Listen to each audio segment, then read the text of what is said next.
इजाज़ मेरा नाम है। चूनिया चौक के पिंड दे रहन वाला, मैं चौक का लंबरदार भी हाँ, कौंसलर भी हाँ। तो ये भाई जफर ने मैनू कहा भी इस तरह साड़ी भरजाई ना मर्डर हो गया।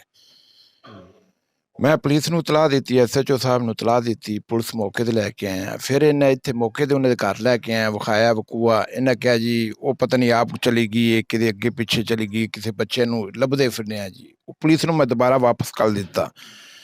15-20 मिनटां बाद इहदे संडू का फोन आ गया जुल्फकार का। इन्हें कहा जी गल वकूआ सच्चा होया है, वो वाकई उन्होंने कतल किया गया।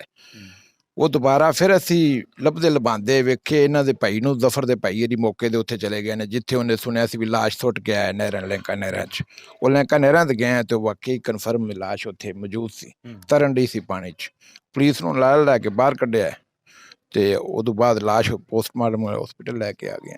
ਤੇ ਕੀ ਤੁਹਾਡੀ ਨਜ਼ਰ ਦੇ ਵਿੱਚ ਜ਼ਿਆਦਤੀ ਹੈ? ਇਹ ਬੜੀ ਵੱਡੀ ਜ਼ਿਆਦਤੀ, ਜ਼ੁਲਮ ਇਦੋਂ ਵੱਡਾ ਤੇ ਕੀ ਤੁਸੀਂ ਵੇਖਦੇ ਜੇ, ਐਕਸੈਪਟ ਕਰਦੇ ਜੇ ਕਿ ਇਹਨੂੰ ਸਜ਼ਾ ਮਿਲਣੀ ਚਾਹੀਦੀ ਜਾਂ ਮਾਫ ਕਰ ਦੇਣਾ ਚਾਹੀਦਾ? ਨਹੀਂ, ਇਹਨੂੰ ਸਜ਼ਾ ਮਿਲਣੀ ਚਾਹੀਦੀ ਹੈ। ਇਦੋਂ ਵੱਡਾ ਜ਼ੁਲਮ ਕੀ ਇਹਦੇ ਨਾਲ ਹੋਰ ਵੀ।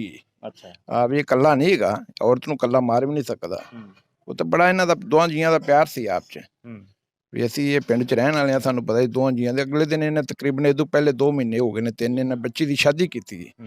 भी कोई ऐसा वकूआ नहीं है, अज तक लड़े नहीं गए, शादी हुई है, कोई गल नहीं, कोई बात नहीं। इन्हों की बड़ा प्यार मुहब्बत रेंदे सी, सुलह सफाई नाल।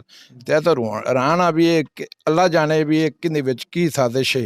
ये तो उनके फड़िया नाल ही बाहर आ सकता है, भी वो पुलिस नूं दस सकता है, भी वो गिरफ्तार होएगा ना, फिर ही पता लगना भी असल ये वकूआ उन्हें किया, जिन्होंने कोल करवाया गया या होर बंदे ने, फिर सामने आ